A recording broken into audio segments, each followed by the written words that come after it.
दोस्तों, सुबह का समय था। अयोध्या के व्यस्त बाजार में सड़क के किनारे एक वृद्ध व्यक्ति किशन लाल अपनी टोकरी में ताजे और रसीले फल बेच रहे थे।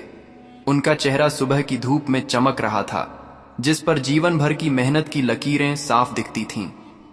वह एक साधारण इंसान थे, जिनकी दुनिया उनकी छोटी सी दुकान और दो बेटियों के इर्द गिर्द घूमती थी। उनकी दो बेटियां अंजलि और प्रीति दूर शहर में पुलिस सेवा में उप निरीक्षक के पद पर तैनात थीं। एक ऐसा पद जिसके लिए किशन लाल ने अपनी सारी कमाई और सपने लगा दिए थे। वह अपने गांव के पहले व्यक्ति थे जिनकी बेटियों ने ऐसी बड़ी सरकारी नौकरी हासिल की थी, और इस बात का उन्हें गहरा गर्व था। वे दोनों अक्सर उन्हें फोन करती, उनका हाल चाल पूछती, लेकिन किशन लाल कभी उन्हें अपनी तकलीफों के बारे में नहीं बताते थे। उन्हें डर था कि कहीं उनकी बेटियों का ध्यान अपनी नौकरी से न भटक जाए। वे अक्सर अपनी बेटियों से कहते थे, तुम लोग बड्ढे काम के लिए बनी हो, मैं यहां ठीक हूं, बस तुम अपना ध्यान रखो। आज उन्हें नहीं पता था कि उनके साथ कुछ ऐसा होने वाला था जो न केवल उन्हें बल्कि उनकी बेटियों को भी भीतर तक हिलाकर रख देगा और उनके जीवन की दिशा हमेशा के लिए बदल देगा। किशन लाल अपने काम में मगन थे, ग्राहकों से बात कर रहे थे और उनके चेहरे पर एक हल्की सी मुस्कान थी। तभी एक सरकारी जीप की तेज आवाज ने पूरे बाजार का ध्यान खींच लिया। जीप उनके पास आकर रुकी और उसमें से एक इंस्पेक्टर, जिसका नाम अशोक कुमार था, उतरा। उसकी आंखों में अहंकार और सत्ता का नशा साफ दिख रहा था, मानो वह पूरे बाजार का मालिक हो। उसने किशन लाल से रूखे स्वर में कहा, अरे बूढ़े, तेरी हिम्मत कैसे हुई यहां दुकान लगाने की? तेरी वजह से सारा ट्रैफिक रुक रहा है, जल्दी हटो यहां से।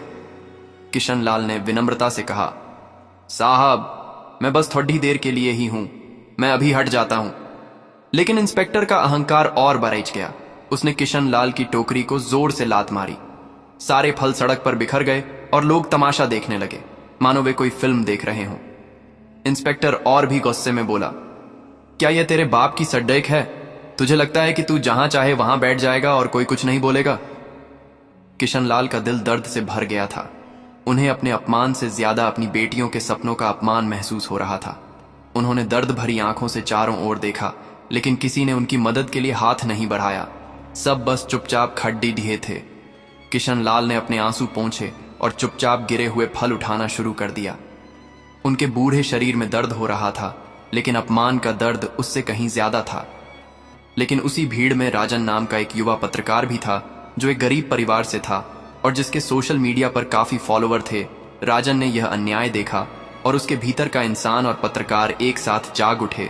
उसने अपना मोबाइल निकाला और पूरी घटना को रिकॉर्ड कर लिया। हर शब्द, हर लात और हर अपमान को उसने कैमरे में कैद कर लिया। इंस्पेक्टर ने उसे देखा और धमकाया, अरे ओ, वीडियो क्यों बना रहा है? अगर तूने इसे अपलोड किया तो मैं तुझे ऐसा सबक सिखाऊंगा कि तू जिंदगी भर याद रखेगा।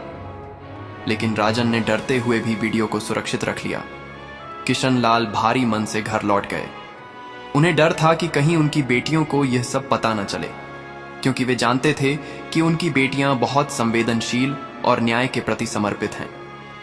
राजन ने घर जाकर वीडियो सोशल मीडिया पर अपलोड कर दिया और कैप्शन में लिखा, आज अयोध्या के बाजार में एक बूढ़े इंसान के साथ अन्याय हुआ। इस ईमानदार बूढ़े ने किसी का कुछ नहीं बिगाड़ा था, फिर भी इंस्पेक्टर ने उसके फल फेंक दिए और सरेआम उसका अपमान किया। क्या ऐसे पुलिस वाले हमारी रक्षा करेंगे? वीडियो कुछ ही देर में जंगल की आग की तरह फैल गया। लाखों लोग इसे शेयर करने लगे और पुलिस की आलोचना करने लगे। यह वीडियो प्रीति तक भी पहुंचा, जो किशन लाल की छोटी बेटी थी। वीडियो देखकर उसका खून खौल उठा और उसकी आंखों में आंसू आ गए। उसने तुरंत अपनी बड़ी बहन अंजलि को वीडियो भेजा। अंजलि तब थाने में एक केस की जांच कर रही थी। उसने जैसे ही वीडियो देखा, उसके हाथ कांपने लगे। यह उसका अपना ही पिता था जिसके साथ यह बर्ताव हो रहा था। उसने गुस्से में कहा, हमने इतनी मेहनत की, इतना संघर्ष किया, सिर्फ इसलिए कि बाबूजी को सुख दे सकें, लेकिन लगता है कि इस भ्रष्ट व्यवस्था के आगे हम कुछ नहीं कर सकते। उसने तुरंत प्रीति को फोन किया। उसकी आवाज में दर्द और गुस्सा दोनों थे। तुम वहीं रहो, मैं अभी आ रही हूं और उस इंस्पेक्टर को सबक सिखाऊंगी। रीता ने भी कहा, नहीं दीदी, मैं भी चलूंगी, मैं ये अन्याय सह नहीं सकती। अंजलि ने उसे समझाया कि उसे वहीं रहना चाहिए ताकि वह बाबूजी को अपने पास रख सकें। बहस के बाद रीता मान गई और अंजलि ने अपनी वर्दी उतारकर एक साधारण सलवार सूट पहना और तुरंत गांव के लिए निकल पड़ी। रास्ते भर उसका दिमाग काम कर रहा था। वह सिस्टम का एक हिस्सा थी और उसे पता था कि ऐसे लोगों से कैसे निपटना है। गांव पहुंचकर उसने घर का दरवाजा खटखटाया। अंदर किशन लाल सब्जी काट रहे थे। बेटी की आवाज सुनकर वे भावुक हो गए और उन्हें यह डर सताने लगा कि कहीं अंजलि को सब पता न चल गया हो। उन्होंने दरवाजा खोला तो पिता बेटी एक दूसरे से गले मिले। अंजलि ने अपने पिता को कसकर गले लगाया और रोने लगी। उसका दिल दर्द से फट रहा था। किशन लाल ने अपनी बेटी को सांत्वना दी। अंजलि ने पूछा, बाबूजी, आपने मुझे यह सब क्यों नहीं बताया? यह बहुत बड़ा अन्याय हुआ है। किशन लाल डरते हुए बोले, बेटा जाने दे, वह पुलिस वाला है, हमें उससे पंगा नहीं लेना चाहिए। लेकिन अंजलि ने दृढ़ स्वर में कहा, नहीं बाबूजी, मैं जानती हूं मुझे क्या करना है। वह सजा पाएगा। मैं इस अन्याय को सहन नहीं कर सकती। यह कहकर अंजलि अपनी वर्दी पहनकर एक महिला उप निरीक्षक के रूप में थाने पहुंची। वहां इंस्पेक्टर अशोक कुमार नहीं था, सिर्फ 2 सिपाही और एक सब इंस्पेक्टर एएसआई राजवीर बैठा था। अंजलि ने सीधा कहा, मैं इंस्पेक्टर अशोक कुमार के खिलाफ रिपोर्ट दर्ज कराना चाहती हूं। उसने मेरे पिता के साथ बदतमीजी की और उनका अपमान किया। आप सख्त कार्रवाई करें। राजवीर ने अहंकार से कहा, क्या इंस्पेक्टर के खिलाफ रिपोर्ट? तुम कौन होती हो? वह बूढ़ा तुम्हारे बाप है? अगर इंस्पेक्टर ने थोड़ा बहुत डांट भी दिया तो क्या हुआ? गलती तो तुम्हारे बाप की थी जो सड़क पर दुकान लगा रखी थी। अंजलि का गुस्सा और बढ़ गया। उसने अपनी आवाज में सारी ताकत भरी और बोली, मुझे कानून मत सिखाओ। मैं जानती हूं कि कानून क्या है और मैं इंसाफ लेकर रहूंगी। अगर आपने रिपोर्ट नहीं लिखी तो मैं आपके खिलाफ भी कार्रवाई करूंगी। राजवीर हैरान रह गया। उसे यकीन नहीं हुआ कि एक साधारण लड़की इतनी हिम्मत से बात कर सकती है। उसने कहा, तुम कौन हो जो इतनी धमकी दे रही हो? हम तुम्हें अभी जेल भेज सकते हैं। अंजलि ने कोई जवाब नहीं दिया, बल्कि अपना सरकारी पहचान पत्र मेज पर रख दिया। आईडी देखते ही राजवीर की आंखें फटी रह गईं। वह घबराकर बोला, माफ करें मैडम, आप एएसआई हैं, बताइए क्या करना है? तभी इंस्पेक्टर अशोक कुमार थाने में आया और हंसते हुए बोला, क्यों आई हो, क्या करना है? अंजलि का दिल किया कि वह उसे अभी थप्पड़ मार दे, लेकिन उसने संयम से काम लिया। वह बोली, याद रखना, मैं तुम्हें सस्पेंड करवाऊंगी। यह कहकर वह बाहर निकल गई। अंदर इंस्पेक्टर और एसआई सोच में पड़ गए कि यह लड़की सच में कार्रवाई करेगी। अंजलि घर जाकर सोचने लगी। फिर उसने एक योजना बनाई और अगले दिन सीधे डीएम सुलेमान के ऑफिस पहुंची। उसने वायरल वीडियो दिखाया और कहा, मैं इंस्पेक्टर के खिलाफ सख्त कार्रवाई चाहती हूं। डीएम ने कहा, सबूत और गवाह चाहिए।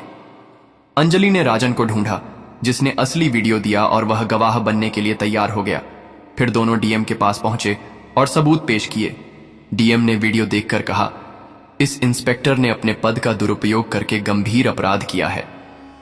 अगले दिन एक बड़ी प्रेस मीटिंग बुलाई गई, जिसमें मीडिया कर्मी इकट्ठा हुए। डीएम ने कहा, सोशल मीडिया पर वायरल वीडियो में एक इंस्पेक्टर ने एक बूढ़े के साथ गलत किया है। हमारे पास गवाह और सबूत हैं। तभी अंजलि मंच पर आई और बोली, मैं उप निरीक्षक अंजलि शर्मा हूं और पीड़ित बूढ़ा मेरा पिता है। सभी स्तब्ध रह गए। अंजलि ने कहा, इंस्पेक्टर ही नहीं, एसआई राजवीर भी दोषी है, जिसने शिकायत लेने से मना किया। डीएम ने तुरंत दोनों को निलंबित करने का आदेश दिया। गांव में यह खबर फैल गई और लोग कहने लगे कि किशन लाल की बेटी ने न्याय दिलाया। शाम को टीवी पर खबर चली, इंस्पेक्टर और एसआई सस्पेंड, उप निरीक्षक बेटी ने पिता को इंसाफ दिलाया। विभागीय जांच में दोनों दोषी पाए गए। इंस्पेक्टर पर पद का दुरुपयोग और जनता से अभद्रता का आरोप साबित हुआ, जबकि एसआई पर कर्तव्य में लापरवाही का आरोप लगा। दोनों को बर्खास्त कर दिया गया और उनके खिलाफ आपराधिक मामला दर्ज हुआ। जब किशन लाल को यह खबर मिली तो उन्होंने रोते हंसते अपनी बेटी को गले लगाया और बोले, तुमने सिर्फ मेरा नहीं, पूरे गांव का सिर ऊंचा कर दिया। तो दोस्तों, वीडियो कैसी लगी? वीडियो अच्छी लगी हो तो एक लाइक और हमारे चैनल स्टोरी विद एसएस को सब्सक्राइब करना ना भूले। दोस्तों, मिलते हैं अगली ही ऐसी शानदार वीडियो के साथ। तब तक के लिए जय हिंद।